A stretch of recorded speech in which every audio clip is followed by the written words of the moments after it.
नमस्कार प्यारे मित्रों। जियो सैपियंस एकेडमी के इस ऑनलाइन प्लेटफॉर्म पर आप सबका स्वागत है, अभिनंदन है। साथियों, अपन लोग नेट जेआरएफ के जो पुराने पेपर थे, पीवाईक्यूज थे, उनका डिटेल से डिस्कस कर रहे थे। उसमें अपन लोगों ने जो 18 जून को जो एग्ज़ाम हुआ था, उस एग्ज़ाम का पूरा पेपर अपन एनालाइज कर रहे थे, डिस्कस कर रहे थे। उसके अंदर अपन लोगों ने मॉर्फोलॉजी, जलवायु विज्ञान, समुद्र विज्ञान और एनवायरनमेंट ज्योग्राफी 4 यूनिट अपन लोगों ने डिस्कस कर ली थी। आज अपन उससे आगे यूनिट नंबर जो 6 है, geography of economics activities and regional development को अपन डिस्कस करेंगे, डिटेल से डिस्कशन करेंगे। जितने भी क्वेश्चन थे 18 जून के पेपर में वो सारे डिस्कस करेंगे। और एक और बात बता देता हूँ मैं साथियों, अगर कोई साथी डिटेल से नहीं पढ़ पा रहा है, पूरा सिलेबस नहीं कवर कर पा रहा है, तो वो इन वीडियोज़ को ज़रूर देख ले एक बार।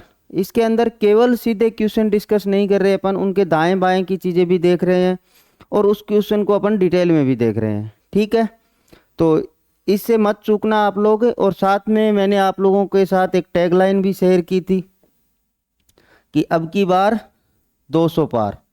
किसी भी सूरत के अंदर 200 से कम नंबर नहीं लेके आने अपने को। उसके लिए मैं पूरी अपनी मेहनत 100% अपना दे रहा हूँ और आप लोग भी पूरी ईमानदारी से मेहनत करोगे। ठीक है, तो शुरू करते हैं आज का सेशन अपन। तो आज का पहला क्वेश्चन है अपना,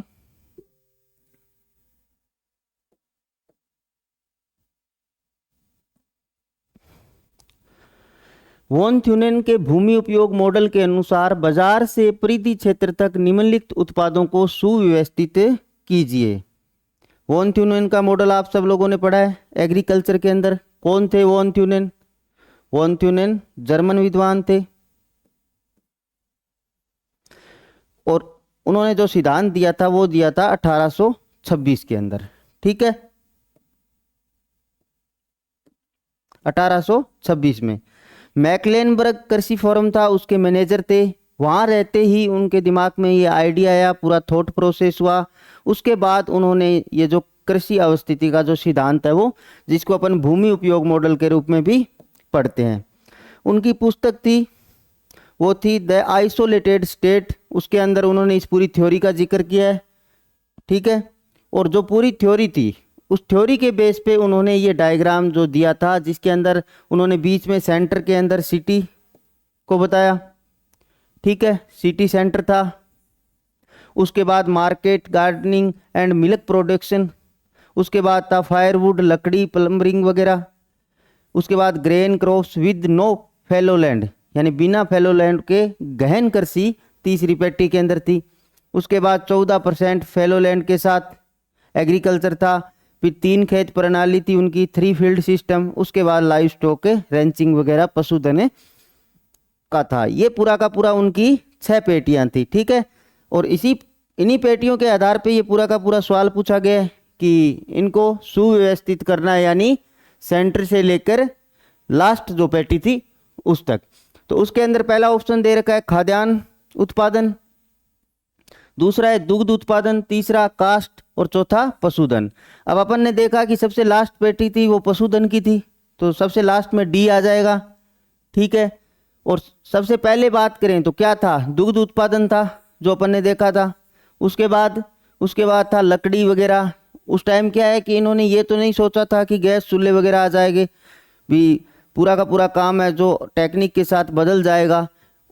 उस टाइम तो उनका मानना था कि जो घरों के अंदर जो लकड़ियां यूज होती है जलाने में चूल्हों में, तो उनका भी उत्पादन है शहर के नज़दीक ही होगा, क्योंकि जो लोग हैं वो ज़्यादा दूरी तक नहीं जाएंगे।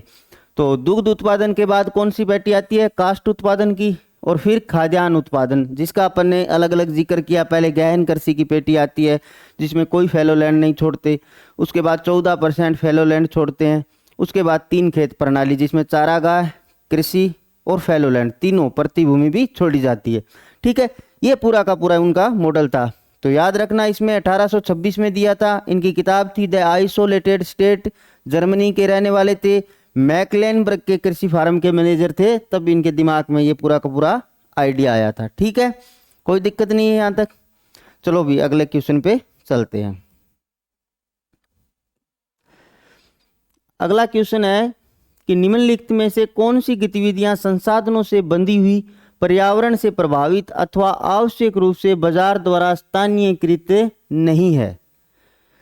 अब इसके अंदर क्या पूछा, थोड़ा सा क्वेश्चन को डिटेल से समझने की जरूरत है कि कौन सी गतिविधियां संसाधनों से बंधी हुई और पर्यावरण से प्रभावित अथवा आवश्यक रूप से बाजार द्वारा स्थानीयकृत नहीं है।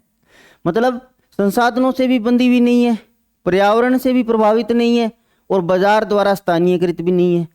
अब इनके ऑप्शन देखते हैं। देखो, प्राइमरी पूरी की पूरी पर्यावरण से प्रभावित है, ठीक है।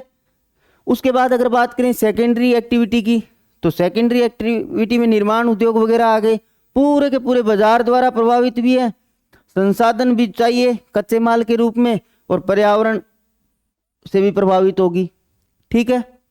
उसके बाद भारी उद्योग में कच्चा माल वगैरह चाहिए, वो कहाँ से मिलेगा, एज ए संसाधन के रूप में मिलेगा, तो ये भी संसाधन से प्रभावित है।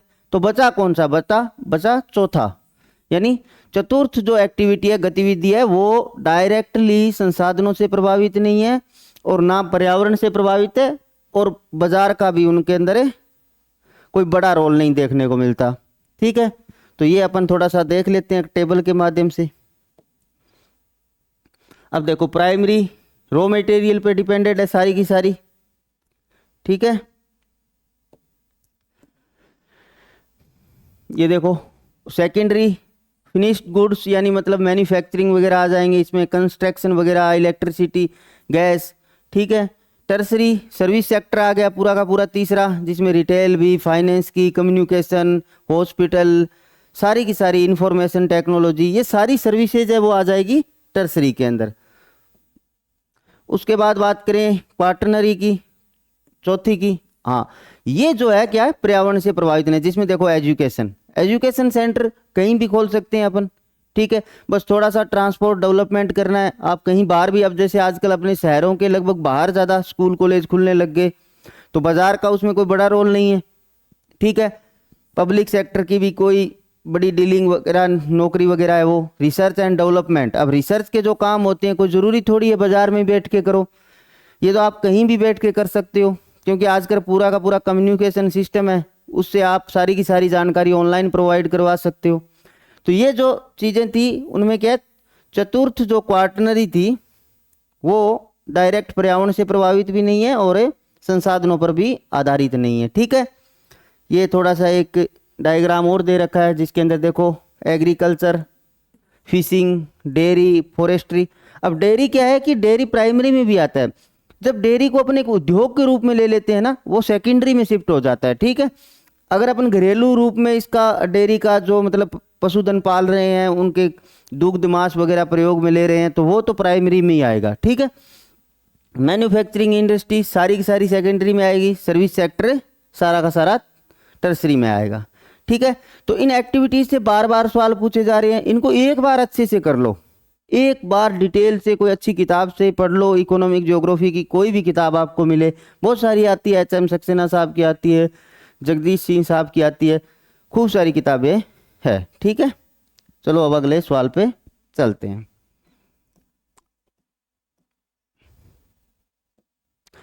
अगला सवाल है कि मिडल के मॉडल के संबंध में सही कथनों की पहचान करनी है। गुनार मिडल का जो मॉडल था प्रादेशिक नियोजन के लिए, प्रादेशिक विकास के लिए, जो गुनार मिडल का मॉडल था, अब क्या है कि ये कॉन्सेप्ट वाले सवाल है, ये आप रट कर नहीं कर सकते। अगर गुनार मिडल का मॉडल आपने अच्छे से किया है, अच्छे से पढ़ा है, तो आपका ये सवाल बहुत आसान है पढ़ने के बाद तो, ठीक है। अब चलो देख लेते हैं थोड़ा डिटेल से। पहला ऑप्शन दे रखा है कि उसने संचयी कार्य उत्पादन सिद्धांत दिया, ठीक बात है। दूसरा ऑप्शन था कुछ वर्दी केंद्र तीव्र गति से विकसित होते हैं तथा शोषण पंपों के रूप में कार्य करते हैं, ठीक बात है। वर्दी केंद्र के आसपास के क्षेत्र में विकास के प्रसार को पश्च धावन प्रभाव, यानी इंग्लिश के अंदर भी देख लेते हैं साथ में, बैकवाश इफेक्ट, ठीक है। ये मैं आपको बताऊंगा आगे मॉडल में, ठीक है, पूरा का पूरा। उसके बाद है कि वर्दी केंद्र के आसपास के क्षेत्रों से सभी सक्रिय तत्वों को खींचने को उपरितरण अवस्था कहा जाता है, यानी टैक ऑफ स्टेज, ठीक है। अब देखो ये पूरा का पूरा मॉडल समझो पहले, फिर इस सवाल को करेंगे अपन, ठीक है। ऐसे मज़ा नहीं आएगा, ऐसे मैं आपको बता दूंगा कि ए और बी दोनों सही है तो कोई मज़े की बात नहीं है। देखो अब जो गुनाल मिडल का मॉडल था ना, उस मॉडल को क्या कहते हैं, संचयी कार्य उत्पादन सिद्धांत, यानी थ्योरी ऑफ क्युमुलेटिव कोजन, ठीक है। 1956 में इन्होंने ये मॉडल दिया था, ठीक है। इसको स्पाशियल इंटरेक्शन मॉडल भी कहा जाता है, ठीक है। थोड़ा सा ध्यान रखना, साथ में मैंने लिख दिया, क्या पता। अब इन्होंने क्या है कि 4 एजम्पशन बताए थे, 4 मान्यताएं दी थी, या उनको प्रस्तावना ही कह दो आप, ठीक है। उनको समझो, उनको आप अगर समझोगे तो ये सवाल आपका बहुत आसान हो जाएगा, ठीक है। अब देखो पहली जो उन्होंने प्रस्तावना दी थी वो थी संचयी कार्य उत्पादन, यानी कोई सेंटर डेवलप होगा, ठीक है, कोई एक केंद्र के रूप में डेवलप होगा, उसके चारों ओर जो परिधि क्षेत्र होगा ना, वहां से श्रम पूंजी जितनी भी चीजें उस केंद्र की तरफ भागेगी, क्योंकि डेवलप क्षेत्र वो एक है, बीच का केंद्र, ठीक है। तो इसका मतलब कार्य उत्पादन संचय, कार्य का जो उत्पादन है उनका संचय हो जाता है एक स्थान पे। शब्दावली को समझो आप, एक स्थान यानी केंद्र पे सारा का सारा संचय हो जाता है टोटल कार्य का, ठीक है। उसके बाद प्रतिक्षेपित यानी बैकवाश इफेक्ट। बैकवाश इफेक्ट में क्या होता है, जब उस सेंटर डेवलप होता है ना पूरा का पूरा, जहां पे सारे कार्य है टोटल, आपको जो सर्विसेज है वो एक केंद्र पे मिलती है, तब क्या होता है, तब बाहर का जो परिधि क्षेत्र होता है ना, वहां से श्रम पूंजी सारी चीजें क्या है उस सेंटर पे आ जाती है, यानी बैकवाश, पीछे से वॉश हो जाता है पूरा का पूरा परिधि क्षेत्र है वो, ठीक है, बहुत पिछड़ जाता है, पूरी की पूरी चीजें सेंटर पे आ जाती है, यानी पीछे का एरिया जो परिधि क्षेत्र है वो साफ हो जाता है, ठीक है। उसको बोलते हैं बैकवॉश इफेक्ट, ठीक है। उसके बाद प्रसार प्रभाव यानी स्प्रेड इफेक्ट, ये क्या होता है, जब केंद्र पूरा डेवलप हो जाता है, ठीक है, अब उसके बाद क्या है, धीरे धीरे उसका जो बाहर का परिधि क्षेत्र होता है, फ्रिंज वगैरह, उसमें डेवलप देखने को मिलता है, और ट्रांसपोर्ट रूट वगैरह डेवलप होते हैं, ठीक है, तो बाहर की ओर फैलने लगता है, ठीक है। इस प्रकार क्या है, धीरे धीरे केंद्र के चारों ओर पूरा परिधि क्षेत्र भी कवर हो जाता है, यानी प्रसार होता है किसका, विकास का, डेवलपमेंट का। ये मत भूलना, क्योंकि ये डेवलपमेंट को लेकर थ्योरीज थी। फिर क्या है, डेवलपमेंट का पूरे के पूरे विकास होता है परिधि क्षेत्र में, तो ये था प्रसार प्रभाव यानी स्प्रेड इफेक्ट, ठीक है। उसके बाद क्या होता है, चौथी स्टेज में आय का अपसरण और अभिसरण देखने को मिलता है, ठीक है। अब क्या है, जो इनकम है उसका अपसरण भी होता है, यानी फैलती भी है, और अभिसरण भी, यानी कुछ बड़े पूंजीपति के रूप में भी उभर कर आते हैं, और आय का अपसरण भी होता है। अब पूरा का पूरा एक संतुलित विकास देखने को मिलता है। शुरू में क्या था, शुरू में विकास का असंतुलन था, कैसे कि एक केंद्र डेवलप हो रहा था, उसके चारों ओर का क्षेत्र डेवलप ही नहीं हो रहा था, पिछड़ रहा था, सारी की सारी श्रम पूंजी सारी चीजें केंद्र की ओर भाग रही थी बैकवॉश इफेक्ट के उस स्टेज के अंदर, ठीक है।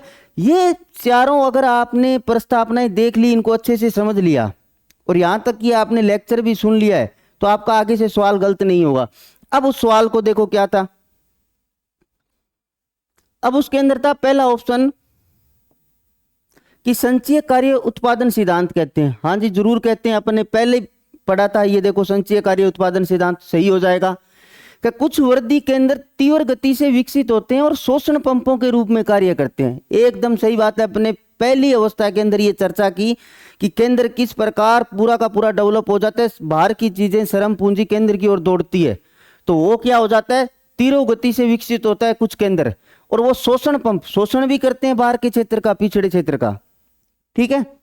अब वो कैसे करते हैं, अगर बाहर के मजदूर वगैरह आते हैं, उनको ज़्यादा सैलरी भी नहीं देते, उनको ज़्यादा मजदूरी भी नहीं देते, कम दरों पे काम करवाते हैं। अब आपने देखा नहीं किस प्रकार बॉम्बे जैसे शहरों में मलिन बस्तियों में लोग अपनी रात बिताते हैं, अपना समय बिता रहे हैं, उनके पास रहने की व्यवस्था ही नहीं है, तो एक प्रकार का शोषण ही हो रहा है, ठीक है। तो ये बात उनकी सही है। तीसरा था कि वृद्धि केंद्र के आसपास के क्षेत्र में विकास के प्रसार को पश्च धावन इफेक्ट यानी बैकवॉश इफेक्ट कहते हैं। नहीं नहीं नहीं, ये गलत बात है। विकास का जो प्रसार है उसको नहीं कहते, विकास के प्रसार को तो अपन प्रसार प्रभाव यानी स्प्रेड इफेक्ट कहते हैं। बैकवॉश के अंदर तो पीछे का क्षेत्र है वो साफ हो जाता है, पिछड़ा क्षेत्र उसमें विकास नहीं होता, ठीक है, तो ये गलत हो गया।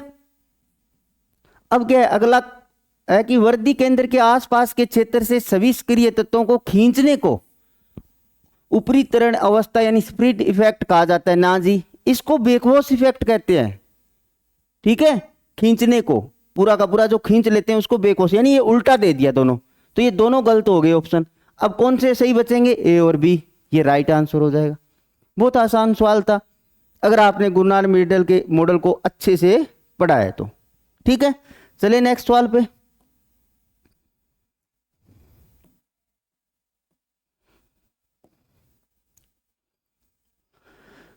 अगला सवाल है कि योजना आयोग द्वारा वर्गीकृत भारत के 15 कृषि जलवायु प्रदेशों में सम्मिलित नहीं है। अब क्या कई चीजें होती है, कुछ मॉडल होते हैं जैसे वेबर का सिद्धांत हो गया, वोन थ्यूनेन का सिद्धांत हो गया, क्रिस्टोलर का सिद्धांत हो गया, कुछ है कि ये रीजनल डेवलपमेंट के मॉडल हो गए। अब इनमें से सवाल आना ही आना है, वो किसी तरह आ जाए। जैसे कृषि जलवायु प्रदेश है तो इनको तो अपन एक बार अच्छे से कर ही सकते हैं ना, इनको अच्छे से कोई ट्रिक बना के कैसे भी याद कर लो, याद कर लो इनको। अब इनसे बहुत आसान सवाल आ रहा है, सीधा का सीधा आ रहा है टेबल से, आपको अंदर जाने की जरूरत ही नहीं है। भी 15 जो कृषि जलवायु प्रदेश है उनसे सीधा सवाल आ गया, 4 ऑप्शन दे दिए, भी कौन सा नहीं है। अब ये कब पहचान पाओगे, इसका कोई मेरे पास तो इसकी दवाई है नहीं, इसमें तो आपको क्या 15 का 15 याद करने पड़ेंगे। अब मैं इतना बता सकता हूं आपको कि योजना आयोग ने 1988 में ये वर्गीकरण प्रस्तुत किया था, उसके अंदर 15 क्षेत्र में विभाजित किया था और 73 उप क्षेत्रों में विभाजित किया था। ठीक है, पूरे भारत देश को। अब मैं आपको ये मैप पे दिखा देता हूं, देखो यार, ये 15 की 15 मैंने आपके साथ टेबल साझा कर दी। अब उस ऑप्शन में दे रखा था एक तो नॉर्थ ईस्ट वाला क्षेत्र, हाँ जी है, पूरा का पूरा है, सेकंड नंबर पे ही आता है। द मिडिल गंगा का भी प्लेन दे रखा है उसके अंदर, और द वेस्टर्न राजस्थान यानी पश्चिमी राजस्थान भी दे रखा है, तो उसके अंदर एक थार भूमि दे रखा था ऑप्शन, वो हो जाएगा। ठीक है, अब ये 15 के 15 आपको याद करने पड़ेंगे और मैप पे अच्छे से इनको देखना भी पड़ेगा भी कौन सा क्षेत्र कौन से कृषि जलवायु प्रदेश में आता है। अब ये क्यों देखना है, कई बार पर्टिकुलर कई क्षेत्रों के नाम लिखकर आपसे पूछ लिया जाए कि ये एरिया कौन से कृषि जलवायु प्रदेश में आएगा। ठीक है, ये तो बहुत आसान सवाल था, इससे अगली स्टेज पे अगर सवाल जाए तो ये भी हो सकता है आपको पर्टिकुलर मध्य प्रदेश के 3-4 क्षेत्र दे दे, आपको पूछ लेगी कौन सा कृषि जलवायु प्रदेश है। ठीक है, तो ये देखो नॉर्थ वेस्टर्न हो गया माउंटेन वाला क्षेत्र, नॉर्थ ईस्ट वाला हो गया सतलुज यमुना का प्लेन हो गया, अपर गंगा, मिडिल गंगा, लोअर गंगा। अब देखो 3 तो ऐसे ही याद रह जाएंगे। ठीक है, फिर द सदर्न ईस्टर्न प्लेट्यू, ठीक है, अरावली मालवा वाला क्षेत्र अपलैंड, महाराष्ट्र प्लेट्यू रीजन वाला, दक्कन इंटीरियर रीजन वाला, ईस्टर्न कोस्टल वेस्टर्न कोस्टल, 2 वैसे याद रह जाएंगे। एक ये थोड़ा सा अलग है द गुजरात रीजन, इसको ध्यान रखना, और एक ये द वेस्टर्न राजस्थान वाला रीजन। ठीक है, अंडमान निकोबार आइलैंड वाला अलग हो गया। इनको थोड़ा सा सिस्टमेटिक देखोगे, बहुत आसान है याद होने में। ठीक है, चलिए आगे। तो ठीक है, इसका राइट आंसर क्या हो जाएगा, थार भूमि। देखो इसके अंदर दे रखा है, अपन ने देखा पश्चिमी राजस्थान भी है, उत्तरी पूर्वी क्षेत्र भी है और मध्य गंगा वाला भी है, तो इसमें थार भूमि कृषि जलवायु प्रदेश से नहीं है। ठीक है, चलो अभी अगला सवाल देख लेते हैं। अगला सवाल क्या है कि निम्नलिखित में से कौन सा वेबर ने औद्योगिक अवस्थिति सिद्धांत में कल्पित नहीं किया था। अब वही बात होगी, सिद्धांत को थोड़ा सा अच्छे से पढ़ोगे तो ये भी चीजें हो जाएगी। पहला क्या है, समरूपी धरातल, दूसरा कच्चे पदार्थों में बाजार की अवस्थिति की पूर्ण जानकारी, उद्यमी आर्थिक तथा तार्किक मानव, और श्रम सस्ता एवं सरलता पूर्वक सभी स्थानों पर उपलब्ध। ठीक है, ये 4 बातें लिख दी और आपको पूछ लिया कि कौन सी कल्पना नहीं की थी, यानी कौन सी एजम्पशन मान्यता वेबर की नहीं थी। अब उनको एजम्पशन को ही देख लेते हैं अपन पहले। देखो अल्फ्रेड वेबर ने न्यूनतम लागत सिद्धांत दिया था 1909 में, उनकी किताब थी उबर डेन स्टैनफोर्ड डेर इंडस्ट्रियन। अब ये मैंने जर्मन भाषा में लिखा है, जानबूझकर क्यों लिखा है, क्योंकि आजकल जर्मन नाम भी पूछे जाने लगे किताबों के। अभी जो पीछे आरपीएससी ने असिस्टेंट प्रोफेसर का एग्जाम करवाया, उसके अंदर 2 सवाल जर्मन नाम लिख रखे थे किताबों के, जिसमें लॉस की किताब थी और वो सारे औद्योगिक इस अवस्थिति के सिद्धांतों से जो है हूवर हो गए, फ्रेड हो गए, स्मिथ हो गए, प्लेंडर हो गए, उनकी किताबें थी, वो जर्मन नामों में लिखी हुई थी। ठीक है, पहले इनके एजम्पशन देख ही लेते हैं, फिर सवाल पे चलेंगे। तो देखो पहली जो एजम्पशन, ए कंट्री और region is homogeneous in terms of culture. ठीक है, होमोजीनियस यानी समरूप है, कल्चर में भी, क्लाइमेट में भी, टोपोग्राफी में भी, रेस प्रजाति में भी, और टेक्निकल स्किल भी, और पॉलिटिकल सिस्टम भी, ये सारे के सारे समरूप है। ठीक है। उसके बाद है raw material are two type के हैं। रॉ मटेरियल यूबिक्विटीज और स्थानीयकृत, जिसमें आयरन वगैरह ये हो गए, और ये सार्वभौमिक हो गए। ठीक है। उसके बाद था कि there are fixed location of labour, यानी लेबर की लोकेशन फिक्स है। Where wage rates are fixed and labour is immobile in unlimited. ठीक है। लेबर है जो स्थानीयकृत है लेकिन असीमित है। ठीक है, ये बात इनकी कहनी थी। ठीक है। उसके बाद बात करें तो transport cost is directly proportional to the weight and distance travelled, दूरी और वजन के समानुपाती है, सीधी की सीधी अनुपातिक है। ट्रांसपोर्ट कॉस्ट है वो। प्रोडक्ट और goods in A market unlimited demand and perfect competition, unlimited demand है। ठीक है, मांग है जो असीमित है, उसके साथ साथ कंपटीशन भी देखने को मिलता है। ये सारी एजम्पशन थी, बहुत आसान है, ज़्यादा मुश्किल नहीं है। तो इन्हीं एजम्पशन पर उनका पूरा का पूरा सवाल था। अब देखो सवाल, समरूपी धरातल की बात करिए, टोपोग्राफी की होमोजीनियस। उसके बाद कच्चे पदार्थों में बाजार की अवस्थिति की पूर्ण जानकारी, जरूर जी, तभी तो ये पूरा का पूरा मॉडल स्थापित हुआ है। किस तरह से कच्चे माल के क्षेत्र हैं, कहाँ बाजार है, तो ये पूरी की पूरी जानकारी दी है इन्होंने। उसके बाद मानव को उन्होंने आर्थिक बताया है, यानी आर्थिक मानव जिसको सब पता है, कहाँ फायदा है कहाँ नुकसान है। ठीक है। और तार्किक लॉजिकल मानव। ठीक है, ये भी बात ठीक है इनकी। श्रम सस्ता और सरलतापूर्वक सभी स्थानों पर उपलब्ध, ये बात इन्होंने नहीं की। इन्होंने कहा था कि स्थानीयकृत, फिक्स है उनकी लोकेशन, सभी स्थानों पर नहीं है, लोकेशन फिक्स है लेकिन उनकी संख्या वो असीमित है, संख्या बहुत है। ठीक है, तो सभी स्थानों पर ना होके यानी स्थानीयकृत, तो ये उनका स्टेटमेंट गलत हो जाता है। तो इसमें राइट आंसर हो जाएगा वो 4 नंबर हो जाएगा। ठीक है, देखो कितना आसान सवाल था। जब अपन लोगों ने एजम्पशन को पढ़ा तो सवाल बहुत आसान हो गया अपने लिए। उसके बाद चले अगले सवाल पे। अगला सवाल है, फ्रीडमैन के मॉडल को के रूप में जाना जाता है। ठीक है, 4 मॉडल दे दिए, वृत्ताकार है, संचयी कार्य उत्पादन, ध्रुवीकरण तथा उत्तरोत्तर प्रभावकारी, polarisation and trickle down effect, वर्दी द्रोह, ग्रोथ फॉल, और सेंटर ऑफ पेरीफेरी यानी केंद्रीय परिधि। ठीक है, 4 ऑप्शन दे दिए और फ्रीडमैन का मॉडल अपने को पूछ लिया। अब देखो जो रीजनल डेवलपमेंट है उसमें 4-5 ही मॉडल हैं, उनको आपको अच्छे से करना है। एक तो पहला हो गया वृत्ताकार और संचयी कार्य उत्पादन, जो गुनाल मिडल ने दिया था, अपन ने इसके बारे में पहले डिटेल से भी चर्चा कर ली। उसके बाद अगर बात करूं तो polarisation and trickle down effect, जो हार्समैन का सिद्धांत है, उसको भी थोड़ा सा अंदर से देखना। ठीक है, अच्छे से पढ़ना क्योंकि उनसे भी सवाल है बार बार पूछे जा रहे हैं। उसके बाद अगर बात करें ग्रोथ पोल मॉडल, पेरोक्स मोदे ने, मिलहाउ नाम के एक विद्वान थे, 2-3 और है। आप केवल पेरोक्स मोदे का मॉडल देख लेना। ठीक है, सेम थ्योरीज है ग्रोथ पोल की। ठीक है, विद्वान खूब सारे हैं, 4-5 विद्वान मिल जाएंगे, लेकिन आप पेरोक्स मोदे का देख लेना। उसके बाद सेंटर ऑफ पेरीफेरी, ये फ्रीडमैन का है ही, और यही पूछा है। इसमें राइट आंसर तो केंद्रीय परिधि मॉडल हो ही जाएगा, 1966 में दिया था। इसके साथ साथ अपन तीनों भी देख लिए कि देखो वर्तीय संचयी कार्य उत्पादन मिडल का है, ध्रुवीकरण तथा उत्तरोत्तर प्रभावकारी पोलराइजेशन ट्रिकली डाउन हार्समैन का है, और वर्दी ध्रुव यानी ग्रोथ पोल है वो पेरोक्स, मिलहाउ और कुछ एक विद्वान है और है इनमें। ठीक है, अब थोड़ा सा आपको सेंटर ऑफ पेरीफेरी का मैं एक डायग्राम के दर्शन करवा देता हूं। ये देखो किस तरह से सेंटर ऑफ पेरीफेरी डेवलप होते हैं। बात वही है सेम सी कि पहले सेंटर यानी केंद्र डेवलप होता है, फिर पेरीफेरी यानी परिधि क्षेत्र डेवलप होता है। तो पहले असंतुलन दिखने को मिलता है। देखो ये किस प्रकार केंद्र छोटे छोटे डेवलप हो रहे हैं। अब क्या इन केंद्रों पे पेरीफेरी क्षेत्र से वही बात, श्रम पूंजी सारी की सारी इधर की ओर भाग रही है, केंद्र की ओर। अपन पहले गांव में रहते थे तब बाजार की तरफ अपना थोड़ा अट्रैक्शन रहता था कि यार बाजार जाना होगा, महीने में 1-2 बार कभी भी, तो राजी खुशी जाते थे, कोई मना नहीं करता था बाजार जाने के लिए, क्योंकि वहाँ बहुत सारी विविध प्रकार की चीज़ें देखने को मिलती है। मार्केट एरियाज में हर प्रकार की सर्विसेज है, कुछ भी चीज़ आपको चाहिए वो मिलेगी। तो क्या है कि लोग सारे के सारे केंद्र की ओर भाग रहे हैं, तो ये पूरा का पूरा कोर एरिया है वो डेवलप हो रहा है। ठीक है, ये देखो अब थोड़ा थोड़ा क्या होता है, साथ में क्या है परिधि क्षेत्र की भी और चीजें जाने लगी।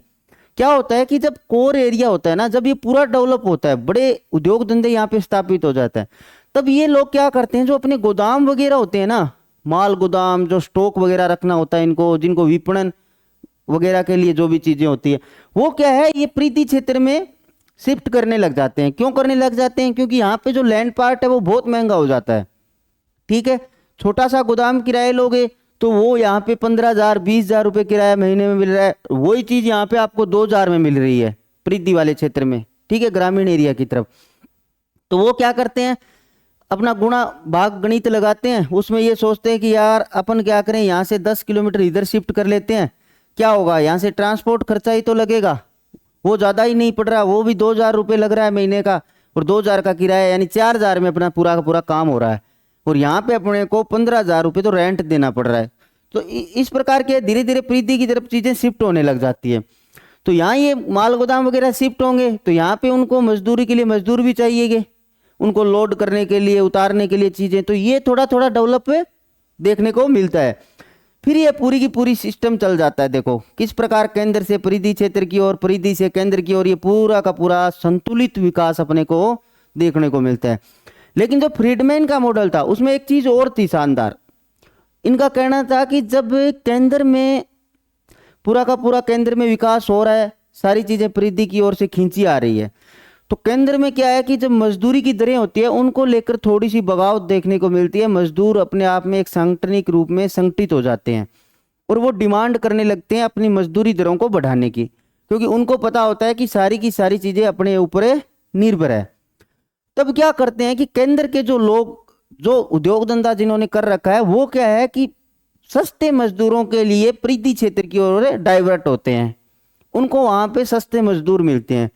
मतलब उनका ये भी कहना है कि मतलब सस्ते मजदूर के चक्कर के अंदर भी वो पूरे के पूरे उद्योग वगैरह है वो उधर शिफ्ट होते हैं परिधि के अंदर। ठीक है, ये पूरा का पूरा फ्रीडमैन का कॉन्सेप्ट था।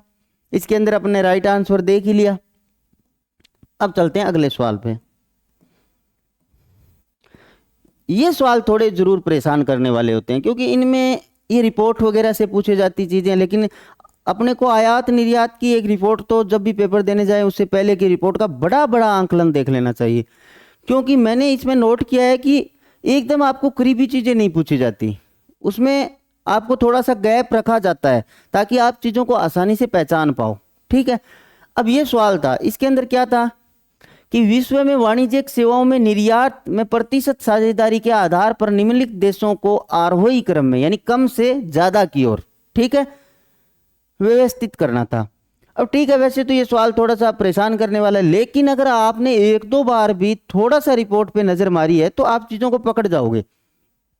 अब उसके अंदर ब्राजील, नीदरलैंड, थाईलैंड, यूके ये दे रखे हैं, थोड़ा सा इसमें आपकी समझ भी काम करने वाली थी। देखो इसके अंदर क्या है, इनमें सबसे ज्यादा यूके ही होगा, डेवलप विकसित राष्ट्र है, तो यूके को आप अगर लास्ट में रखोगे डी, क्योंकि आरोही क्रम में रखना है, कम से ज्यादा की ओर डी। तो अब क्या है, ये दो ऑप्शन आपके कट जाते हैं। ठीक है, दो ही बचते हैं। उसके बाद अगर आप थोड़ा सा दिमाग लगाओ तो देखो यूरोपियन कंट्री है वो सारे के सारे, कुछ ही कंट्री को छोड़ के सारे के सारे डेवलप हैं, और नीदरलैंड वगैरह आपने मैपिंग में देखा होगा तो नीदरलैंड वगैरह भी उस क्षेत्र के करीब है। तो उसके बाद आप सोच सकते थे कि नीदरलैंड आना चाहिए, तो डी के बाद बी। ठीक है, फिर ये ऑप्शन भी कट जाता। अब ये एक ऑप्शन बचता, उसके बाद आ जाता थाईलैंड सी, और फिर लास्ट में ब्राजील सबसे कम है ए। ये भी सोच सकते थे कि ब्राजील यार थोड़ा सा अंडर डेवलप है, पूरा का पूरा विकसित राष्ट्र नहीं है। तो इससे ये सवाल तो हो जाता आपका समझ से, लेकिन मैं आपके साथ एक रिपोर्ट भी साझा कर देता हूं। ये टोटल एक्सपोर्ट की है और उसके अंदर गुड्स एंड सर्विसेज दोनों दे रखे हैं। ठीक है, इसके अंदर आप देख सकते हो China, USA, Germany, Japan, France, UK. UK 6 number पे। उसके बाद अगर बात करें अपन, देखो नीदरलैंड 7 पे, उससे आगे ही नीदरलैंड है, ये भी पूछा हुआ है। और फिर इधर आ जाओ सीधा के सीधे, थाईलैंड 21, और ब्राज़ील 24, ये का ये क्रम में पूछा था। ठीक है, तो ये थोड़े से रिपोर्ट वगैरह देख लिया करो अगर टाइम मिले तो, और कुछ एक समझ से भी हो जाते हैं। एक दो बार रिपोर्ट देख लोगे ना, फिर ये सवाल बहुत कम होंगे चांस गलत होने के। नेगेटिव तो है नहीं, तो वैसे भी कोई डर वाली बात नहीं है। अगला सवाल है कि निम्नलिखित में कागज उद्योग केंद्रों को उत्तर से दक्षिण के क्रम में व्यवस्थित करना था, यानी पेपर इंडस्ट्री को नॉर्थ से साउथ की ओर क्रम में लगाना था। तो इसके अंदर नैनी दे रखा है, कुरनूल दे रखा है, पुनालूर दे रखा है और नांदेड़ दे रखा है। देखो नैनी उत्तराखंड के अंदर है, अगर आपने कई जगह पढ़ा हो, बहुत जगह पढ़ने को मिलता है नैनी। ठीक है, उसके बाद नांदेड़ अगर आपने पढ़ा हो तो महाराष्ट्र में है, इसको भी आपने खूब जगह पढ़ा होगा। मान सकते हैं कि ये दो नाम आपके लिए थोड़े से कठिन हो जाए, फिर भी कुरनूल आंध्र प्रदेश में आपने खूब बार पढ़ा होगा। खनिजों का जब अध्ययन करते हो आप, उद्योगों का करते हो, तो उसमें आ जाता है कुरनूल। ठीक है, खूब बार बार बार आता है। ठीक है, तो ये आंध्र प्रदेश में हो गया।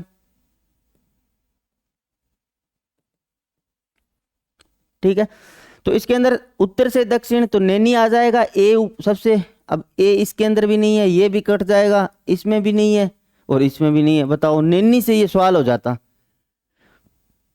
इस पे आप जरूर थोड़े कंफ्यूज होते कुरनूल और पुनालूर पर। आपको एग्जैक्ट वहां जब मैप तो होता नहीं सामने एग्जाम में, तो आप थोड़ा सोचते कि यार इधर आंध्र प्रदेश है, इधर केरल है, पता नहीं केरल वाला भाग ऊपर है, क्योंकि केरल पूरा उत्तर से दक्षिण इस तरह से देशांतरों के सारे बसा हुआ है, पूरा का पूरा स्टेट।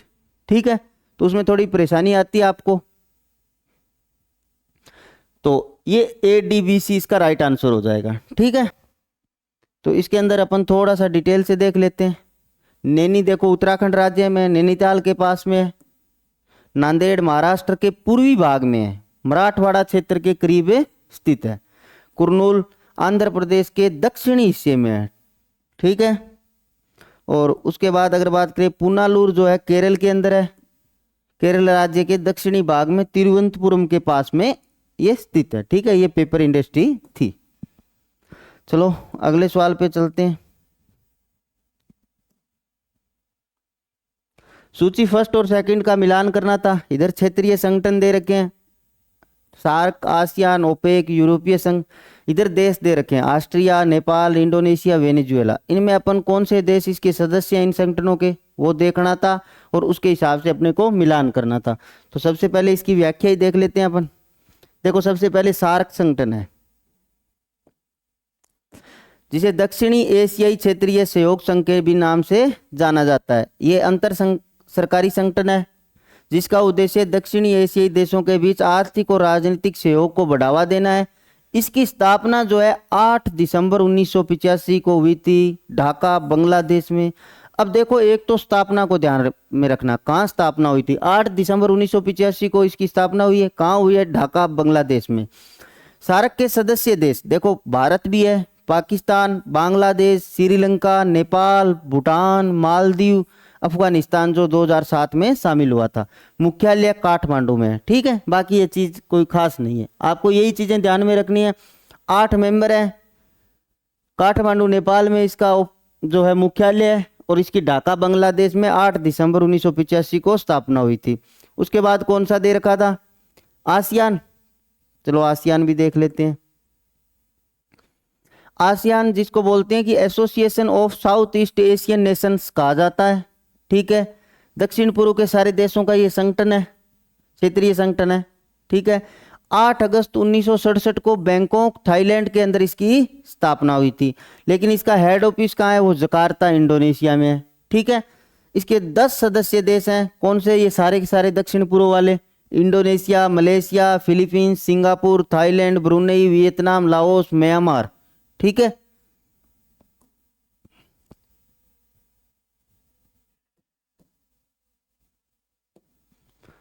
ये देखो कंबोडिया लास्ट। ठीक है, मुख्यालय जकार्ता इंडोनेशिया में है। बाकी इसमें देख लो, ये संगठन विभिन्न क्षेत्रों में व्यापार, शिक्षा, सुरक्षा, पर्यावरण में सहयोग को बढ़ावा देता है।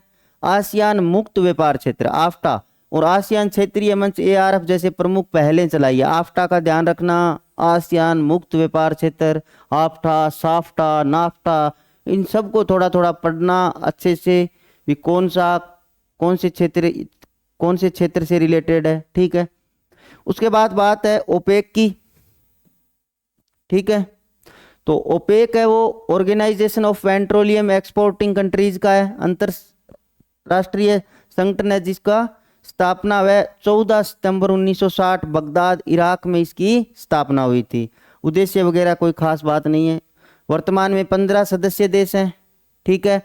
और मुख्यालय जो है वियना ऑस्ट्रिया में, ठीक है। एक ये कार्यक्रम भी चलाते हैं ओपेक प्लस, जिसको सहयोगी देश है उनके साथ साझा करते हैं। उसके बाद था ईयू, यूरोपीय संघ,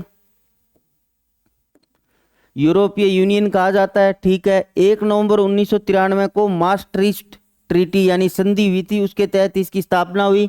लेकिन इसका जो मूल संगठन था वो 1951 से चला आ रहा है, जिसको बोलते हैं European coal and steel community. शुरू में इसकी स्थापना हुई थी European coal and steel community 1951 में, बाद में 1 नवंबर 1993 को इसको ईयू के रूप में स्थापित कर दिया गया। उसके बाद अगर देखें तो इसके कुछ 27 यूरोपीय देश इसके मेंबर है। 2020 में ब्रिटेन इससे अलग हो गया था, ब्रेग्जिट अगर सुना होगा तो बहुत चर्चा में रहा था अखबारों में। ईयू का अपना एक संसद है, न्यायिक प्रणाली है, ठीक है। आर्थिक और मुद्रा संघ, यूरोपीय संघ ने एक के साझा मुद्रा यूरो को अपनाया, जिसको 19 देश साझा करते हैं यूरो को, ठीक है। आवाजाही की भी स्वतंत्रता है, यूरोपीय संघ के नागरिक सदस्य देशों के बीच बिना वीजा के यात्रा की जा सकती है, ठीक है। और मुख्यालय जो है ब्रुसेल्स बेल्जियम में, ये थोड़ा सा ध्यान रखना, शायद उससे अगले पेपर में थोड़ा सा इन संगठनों से रिलेटेड मुख्यालय को उत्तर से दक्षिण सीक्वेंस में पूछा था, ठीक है, जहां तक मुझे याद आ रहा है। तो सवाल यही इर्द गिर्द आ रहे हैं घूम के, तभी मैं ये चीजें करवा रहा हूँ आपको। अब देखो सबके आपको मुख्यालय भी बता दिए, इसमें कब इनकी स्थापना हुई थी, कहाँ हुई थी, इसकी भी अपन ने चर्चा कर ली, ठीक है। कौन कौन से देश आते हैं इनमें, और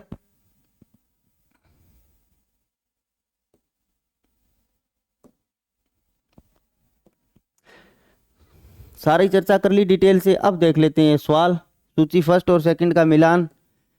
SAARC Nepal, ASEAN Indonesia, OPEC, OPEC का वेनेजुएला। देखो ओपेक के अंदर क्या है, दक्षिणी अमेरिकी देश भी हैं, अफ्रीकी महाद्वीप के भी देश हैं और एशिया के भी देश हैं, ठीक है। ओपेक के अंदर यूरोपीय संघ, ऑस्ट्रिया।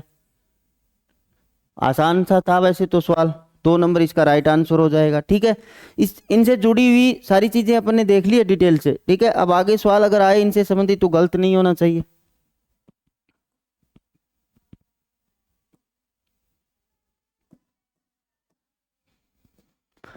अगला सवाल देखते हैं, सूची फर्स्ट और सेकंड का मिलान कीजिए। गुरुत्व मॉडल की कुछ शब्दावलियां दी थी, ठीक है। बीटा, लैम्डा, अल्फा, के। इधर परिवहन, घर्षण, मापदंड, संचलन उत्पन्न करने का विभव, संचलन को आकर्षित करना, घटना के नियम से संबंधित आनुपातिकता, नियंत्रक या स्थिरांक। अब ये सवाल क्या था, वैसे तो थोड़ा सा आपको लग सकता है परेशान करने वाला, डिफिकल्ट, लेकिन ये था नहीं।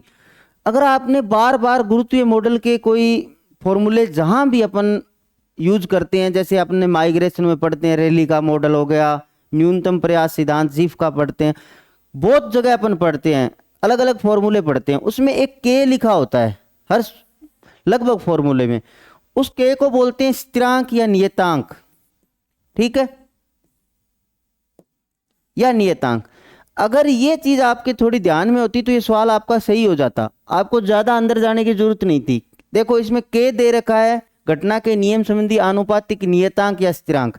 अब अगर डी में 4 देखते तो यहां दे रखा है, यहां भी नहीं है और यहां भी नहीं है और यहां भी नहीं है, तीनों गलत हो जाते और आपका राइट आंसर ये सही हो जाता, ठीक है। पर क्या पता भविष्य में एग्जामिनर इनको ऊपर नीचे करके आपसे पूछ ले, तो चीजें तो सारी ध्यान में होनी चाहिए आपको। चलो इसको भी देख लेते हैं, पर थोड़ी इन चीजों को पकड़ा करो, स्मार्ट बनना, ठीक है। अब देख लो क्या क्या चीजें पूछ रखी थी। गुरुत्व मॉडल स्थानिक अंतःक्रिया का मॉडल कहते हैं इसको, ठीक है। ये इसका फॉर्मूला है, टी आई जे बराबर के पी लेमडा आई ऐसे करके, पी जे फिर ऊपर ए अल्फा बी बीटा, ये तीनों यहाँ आते हैं, अल्फा बीटा लेमडा, ठीक है। अब इनका अर्थ पूछा है इन्होंने, फॉर्मूले के अंदर जाओगे चीजों को समझोगे तो चीजें ज्यादा परेशान करने वाली नहीं है। देखो बीटा, बीटा का मतलब होता है परिवहन घर्षण का पैरामीटर होता है, ठीक है। लेमडा होता है वो संचलन उत्पन्न करने का विभव होता है, और अल्फा होता है वो संचलन को आकर्षित करने का, ठीक है। और उसके बाद अगर देखें तो के मैंने बात करी थी आपसे, घटना की दर से संबंधित एक अनुपातिक स्थिरांक होता है, ठीक है। ये इसका फॉर्मूला है। इस फॉर्मूले में आपने देख लिया, फॉर्मूला भी याद रखना, क्या पता आपसे कहीं फॉर्मूला पूछ लिया जाए अब की बार। चलो ये अगली बार बंदा यहीं से फॉर्मूला भी उठा ले, तो ये फॉर्मूला थोड़ा सा दिमाग में इसकी इमेज बना लेना, ताकि आपको वहाँ ऑप्शन में जल्दी से पहचान में आ जाए, ठीक है। तो ये चीज़ें थी, इसे पता चल गया अभी कि अल्फा बीटा गामा क्या क्या चीज़ें हैं। तो ये देखो यहाँ आप देख लेते हैं, बीटा परिवहन घर्षण का मापदंड, लैम्डा संचलन उत्पन्न करने का विभव, और अल्फा है जो आकर्षित करने का। अल्फा ए से अल्फा और ए से आकर्षित करना, ठीक है। इसको याद रखना के तो कोई फॉर्मूले में आ जाए के स्थिरांक ही है, ठीक है, नियतांक है, ठीक है। बचते दो हैं, इनको थोड़ा सा अपने हिसाब से ट्रिकली एडजस्ट कर लेना, तो इसमें राइट आंसर 1 हो जाएगा, ठीक है।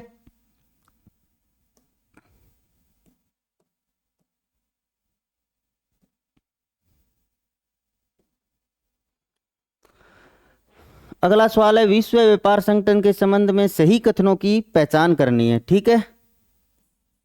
पहला है कि गैट को विश्व व्यापार संगठन में परिवर्तित किया गया, सही बात है।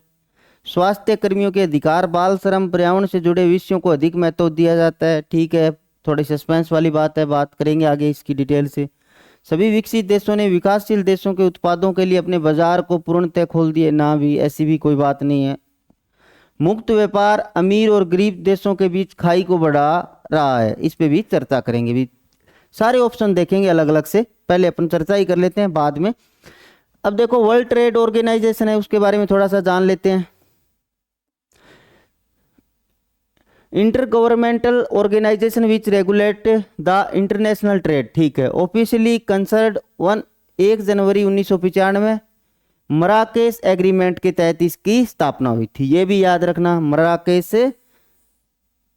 ठीक है, दक्षिण अमेरिका का एक शहर है। साइंड बाई 123, उस वक्त इस पे 123 देशों ने साइन किए थे 1994 में। WTO हैड रिप्लेस्ड, गैट को रिप्लेस करके इसको बनाया गया था, ये ऑप्शन में था। They deal with agriculture, textile, clothing, banking, telecommunication, government, purchase, industrial standards and product safety, ये सारी चीज़ें इसमें आती है, ठीक है। ये तो कोई खास है बात नहीं है। अब इसका थोड़ा सा WTO का वो देख लेते हैं, पूरा का पूरा अंदर का सिस्टम। लोकेशन जिनेवा के अंदर इसका हेड ऑफिस है, स्विट्जरलैंड में, याद रखना, कभी भी पूछा जा सकता है। 1 जनवरी 1995 को स्थापना हुई। उरुग्वे राउंड नेगोशिएशन के द्वारा इसकी स्थापना हुई थी, बार बार राउंड नेगोशिएशन चले थे, उसमें इसकी स्थापना 1995 में मराकेश एग्रीमेंट के तहत हुई थी, ठीक है। अभी हाल फिलहाल 164 मेंबर हैं, पर्यवेक्षक के तौर पे इसमें 23 देश शामिल हैं, ठीक है। जो हेड है अभी वो है ओकोंजो इवेला, नाइजीरिया की एक महिला है, वो इसकी हेड है, ठीक है, जिसको महानिदेशक बोलते हैं। ये सेक्रेटरीट स्टाफ वगैरह इसमें कोई अंदर नहीं जाना है आपको, ठीक है। ये पूरी की पूरी इसके संबंधित जानकारी थी, ठीक है। अब सवाल देख लेते हैं थोड़ा सा। सवाल में क्या था, पहला ऑप्शन तो था कि गैट को रिप्लेस करके ये बनाया गया, बात सही है। स्वास्थ्य कर्मियों अधिकारों, बाल श्रम, अधिक महत्व, ठीक है, ये चीज़ों पर तो चर्चा सब पे करता है, लेकिन अधिक महत्व वाली बात नहीं है, ये पूरा का पूरा ट्रेड पे, व्यापार पे निर्भर है पूरा का पूरा संगठन, तो ये भी गलत हो जाएगा। सभी विकसित देशों में विकासशील देशों के उत्पादों के लिए अपने बाजार नहीं भी बहुत सारे देशों ने नहीं खोल रखे। मुक्त व्यापार है जो अमीर और गरीब देशों के बीच खाई को बढ़ा रहा है, ये बात एकदम सही है। इस हिसाब से ए और डी सही होंगे, तो ये इसका राइट आंसर हो जाएगा। अब देखो मुक्त व्यापार क्या होते हैं। अब कई देश हैं उनके पास टेक्नोलॉजी नहीं है, जनसंख्या बहुत ज़्यादा है, तो उनके पास क्या होते हैं, विकसित राष्ट्र होते हैं, वो बोल देते हैं कि ठीक है आपस में रास्ते खुले हैं मुक्त व्यापार के लिए, आप हमारे देश में करो, हम आपके देश में करते हैं। अब क्या, वो गरीब देश, उनके पास टेक्नोलॉजी नहीं है, इतने संसाधन भी नहीं है, तो वो कैसे उन देशों में व्यापार कर पाएंगे। लेकिन विकसित राष्ट्र उन पे चीज़ें जरूर थोप देते हैं, जैसे अपने यहाँ पे चाइनीज सामान देखने को मिलता है बहुत सारा, तो इससे क्या है, वो विकसित राष्ट्र तो खूब पैसा कमा रहा है लेकिन वो और गरीब होता जा रहा है। इससे क्या है, ये खाई बढ़ रही है आपस में, घट नहीं रही मुक्त व्यापार से। ठीक है, तो इसमें ए और डी राइट आंसर हो जाएगा।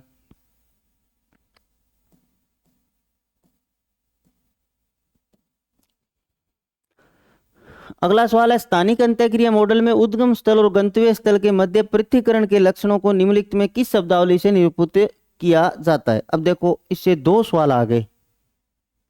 स्थानिक अंतःक्रिया मॉडल जो गुरुत्व मॉडल है उससे दो सवाल आ गए। अब इस सवाल के अंदर पूछा है कि उद्गम स्थल और गंतव्य स्थल के मध्य पृथक्करण के लक्षणों को कौन परिभाषित करता है या कौन सी शब्दावली। ठीक है, तो इसका फॉर्मूला होता है टी आई जे बराबर F V I W J S I G. ठीक है, तो अब इसको थोड़ा सा देख ही लेते हैं पहले फॉर्मूले को, फिर सवाल पे आएंगे। अब जो टी आई जे होता है ना, वो क्या होता है? टी आई जे होता है interaction between location I and location J, जिसको डेस्टिनेशन भी बोल सकते हैं। देखो, दो क्षेत्रों के मध्य दो स्थान है पर्टिकुलर, उन दोनों स्थानों के बीच के अंतःक्रिया कोई तो निकालना है। उसके लिए तो ये मॉडल प्रयोग में लिया जाता है कि दो स्थान है, उनके बीच आकर्षण से जो प्रवाह देखने को मिलता है उस प्रवाह का ही तो कैलकुलेशन करना है। अब जो एक तो स्थान है आई, ठीक है, और दूसरा स्थान है जे डेस्टिनेशन। ठीक है, उद्गम स्थल आई मान लो और जे है वो गंतव्य स्थल मान लो। इन दो स्थानों के बीच जो इंटरेक्शन होता है ना, आकर्षण, उसको तो दर्शाया जाता है टी आई जे से। ठीक है, उसके बाद अगर बात करें वी आई, ठीक है, अब यहाँ आई और जे आ रहा है ना, उससे आप सीधा का सीधा समझ जाना कि आई है जो पहली डेस्टिनेशन जो लोकेशन है वो है, जे है वो दूसरी जो गंतव्य स्थल है। ठीक है, उनके बीच जो प्रवाह है उसके पीछे जो आकर्षण का फॉर्मूले के आधार पे अपन निकाल रहे हैं कि ओवरऑल कितना है। ठीक है, तो इसके अंदर V I attributes of the location of a origin, origin मतलब आई, उद्गम स्थल की बात हो रही है आई से। ठीक है, attributes of the location of a origin से। ठीक है, वी आई का मतलब ये हो गया। अब जो डब्ल्यू जे है attributes of the location of a destination J, J स्थान है उसको लेकर हो गया। अब जो अपने सवाल में पूछा था,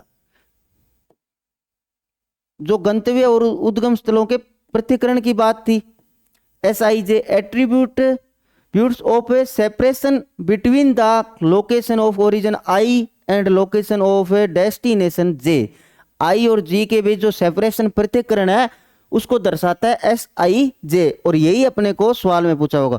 देखो, अगर आपने पढ़ा होगा तो ये पूरी की पूरी शब्दावली देखो, यहां लिखा है ना separation between the location of origin and destination. अब मैं आपको दिखाता हूं, वहां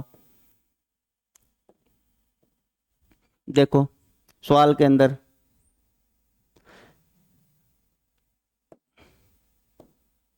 ये देखो, separation between the location of origin and location of destination, same का सेम लिखा हुआ है। तो इससे क्या हो जाएगा, एस आई जे है जो सही हो जाएगा।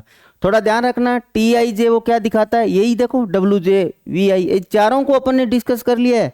अब आगे से सवाल दाएं बाएं भी आ जाए वो गलत नहीं होना चाहिए। ठीक है, इसलिए ही अपन ये पूरा का पूरा सेशन लेके आ रहे हैं कि मैं एक भी पेपर नहीं छोड़ूंगा आपका और पूरा डिटेल से करूंगा। अब जो चारों ऑप्शन थे मैंने आपको अलग अलग बता दिया कि भी क्या है, टी आई जे है वो इंटरेक्शन है आई और जे के मध्य, एस आई जे के एस आई जे है वो क्या है, वो पृथक्करण है।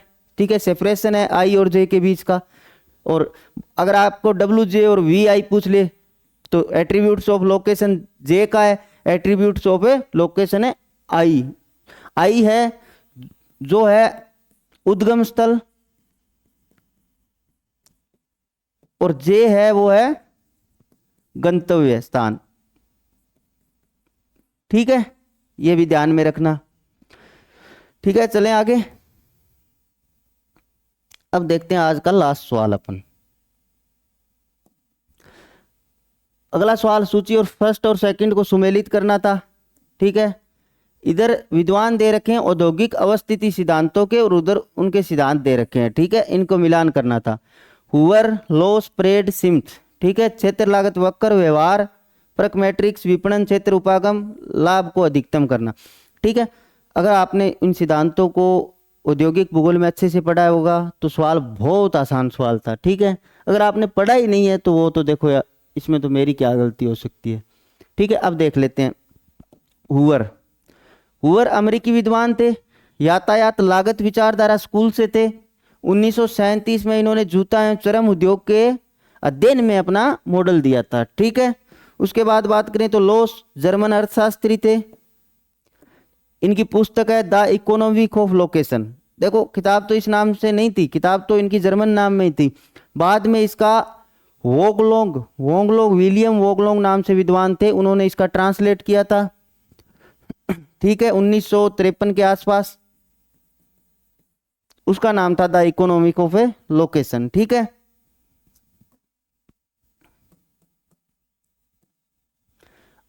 अगला था एलन प्रेड, 1967 में बिहेवियर एंड लोकेशन नाम से किताब लिखी थी। उसमें अपने बिहेवियर मैट्रिक्स थी वो दी थी, उसके अंदर कैसे इधर क्षमता का प्रदर्शन किया था, कैसे इधर संख्या का, पूरी मैट्रिक्स आप समझोगे तो बहुत आसान मैट्रिक्स है। ठीक है, डीएम स्मिथ राष्ट्रोन की विचारधारा को आगे बढ़ाया था। क्षेत्रीय लागत वक्र, उसके अंदर क्या था, उन्होंने वक्र के अंदर औसत लागत रेखा और मूल्य रेखा को दर्शा के बताया था कि भी इंडस्ट्री है वो कहाँ लगेगी, भी लागत कितनी आती है और मूल्य कितना प्राप्त होता है। उसके बेस पे पूरा का पूरा वक्र के आधार पे उन्होंने बताया था, करों के आधार पे, कि आपका जो उद्योग है वो कहाँ स्थापित होगा।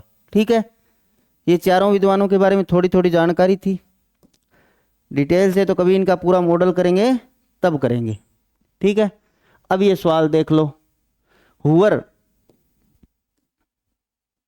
लाभ को अधिकतम करना, लॉस विपणन क्षेत्र उपागम, प्रेड व्यवहार परक मैट्रिक्स और सीमित वो क्षेत्र लागत वक्र सिद्धांत। इन्होंने वक्र दिए थे, अपने बात ही करा, औसत लागत रेखा मूल्य रेखा जो उसमें दर्शाई थी।